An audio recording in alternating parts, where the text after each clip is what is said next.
bosqa oturma kızım. Şaşındı jina. Dur mama susun. Aysauliye bosqa oturma kızım. Şaşındı jina. Жақсы мама қазір жинаймын.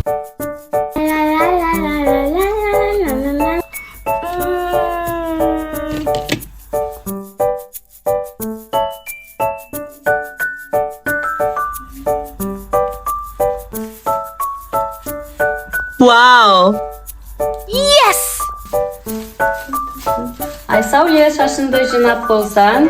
Зарядка жаса kızım.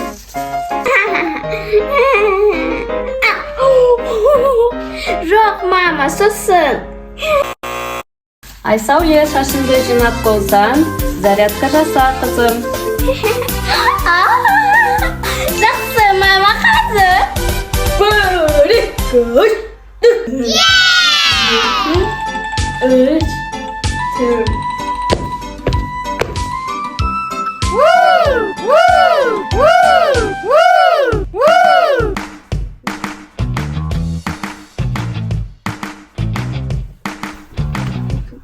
Aysauliye kızım zarek rıza bolsan şandarda sür. Ой, мама, бос емеспін. Aysauliye kızım zarek rıza bolsan şandarda sür. Ла-ла-ла-ла-ла. Жақсы мама қазір сүртемін.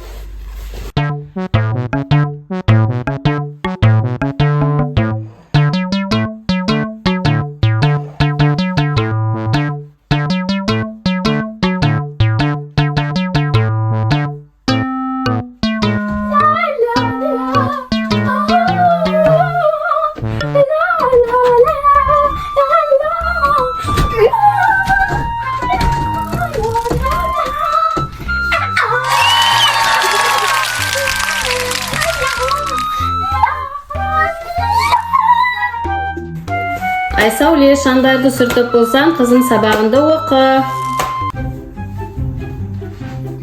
Амбаржита, и амбаржита, амбаржита, и.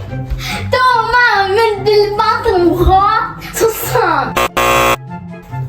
Aysauliye şandarda sürtüp bolsan kızın sabahında oku. Жақсы мама қазір оқимын.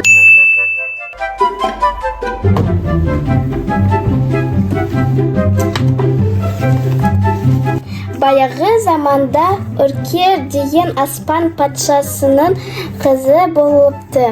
Қыздың есімі Үлпілдек екен. Анықтап көрсең қайтеді.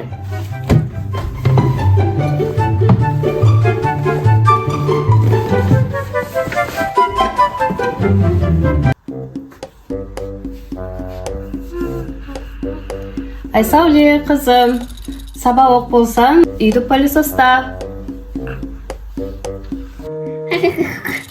Мама, мен бос емеспін.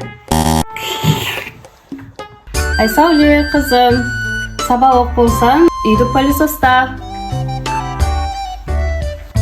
Жақсы мама, қазір пылесостаймын.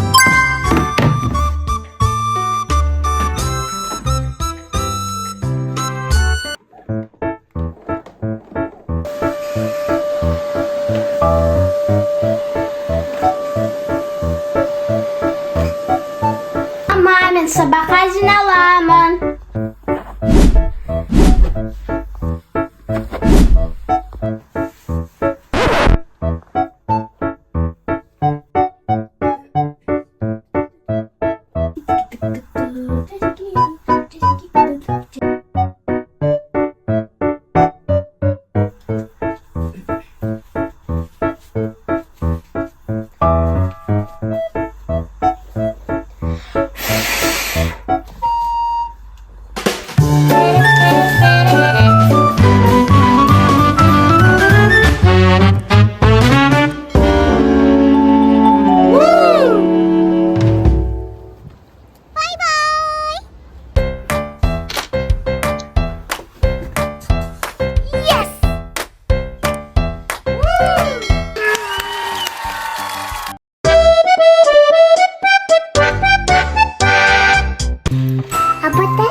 Вау, қандай күшті суреттер!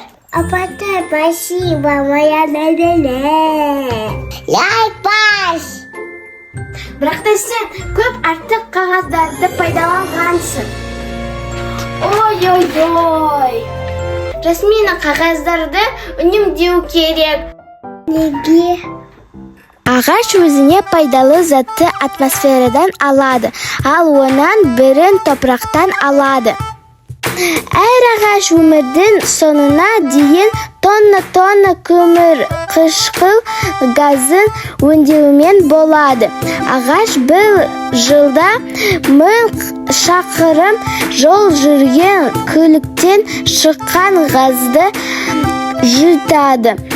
Ағаштың түрлері өте көп. Мысалы, арша, емен, терек, ақтерек, көктерек, бәйтерек, тал, талшын және басқалары.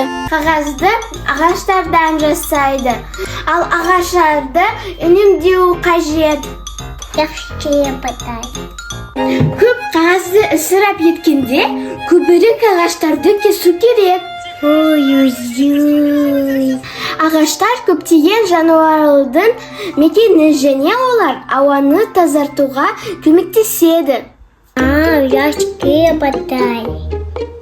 Қағазды екі жағынан да қолданып көрейік. Қара, Жасмина, пайдаланған парақтың артына сурет салуға болады.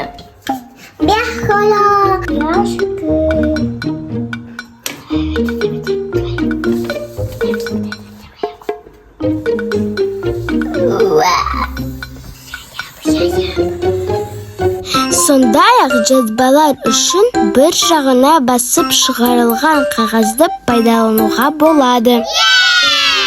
Міне қараңыздар.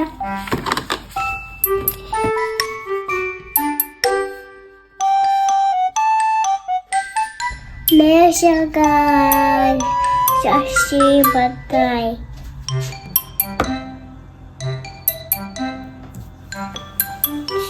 Вот и алыш. Қазір біз қағазды үнемдеудің қаншалық маңызды екенін білеміз, ал мұны істеу өте оңай. Қағазды және ағаштарды бірге сақтайық. Қағазды екі жағына да қолданып көріңіз және оның қалай болғаны комментарияға жазыңыз. Апатая, мен. Бүгін бізбен болғаныңыз үшін рахмет. Чултай, пата. Яхбаш. Сау болыңыздар. Живем, дерек изданки и котка, и потом мешаем малют, и дети качают. И мама, и Асалия, и мен.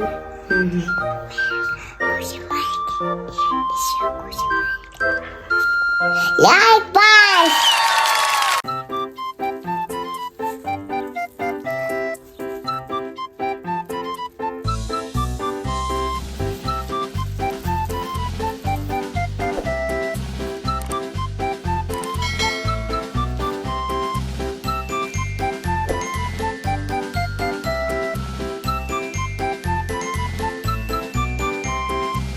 Айсауле, сен суды үнемдеу керек екенін білесің бе?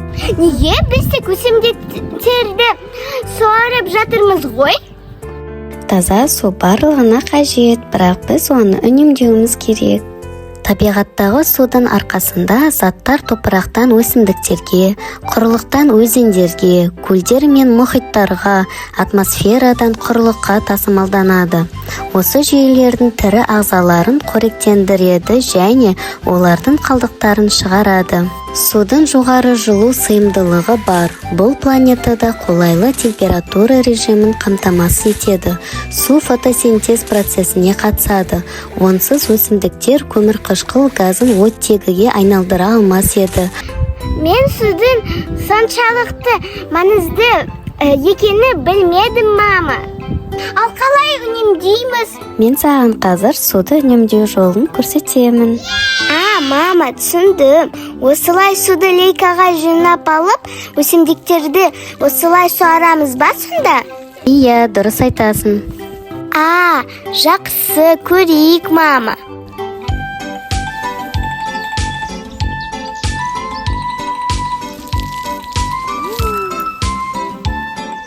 Қараңдаршы, достар, мұны істеу қаншалықты оп-оңай. Тамаша, бұл бізге таза суды үнемдеуге көмектеседі.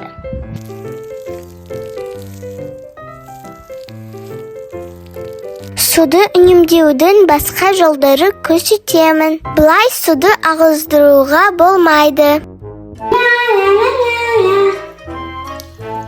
Қолыңызды сабындаған кезде де шүмекті жауып қойсаңыз, су үнемделеді. Бұл біздің планетамыз үшін оңай және жақсы. Енді тісімізді шаямыз. Тісімізді шайған кезде де бұлай суды ағыздыруға болмайды, досым. Тісімізді шайған кезде шүмекті жауып қойсаңыз, көптеген суды үнемдей аламыз. Теріңізді шайып болған соң, осылай стаканға су құйып алсаңыз, су үнемделеді. Бұл оңай! Досым, бетіңізді жуған кезде де бұлай суды ағыздыруға болмайды.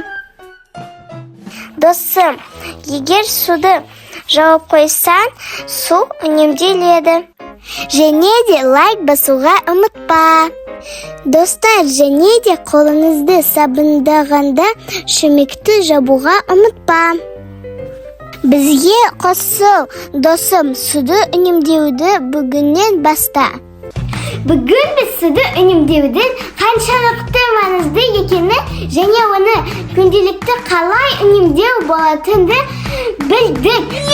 Бүгін бізбен болғаныңыз үшін рахмет. Лайк басып, каналымызға жазылуды ұмытпа, досым.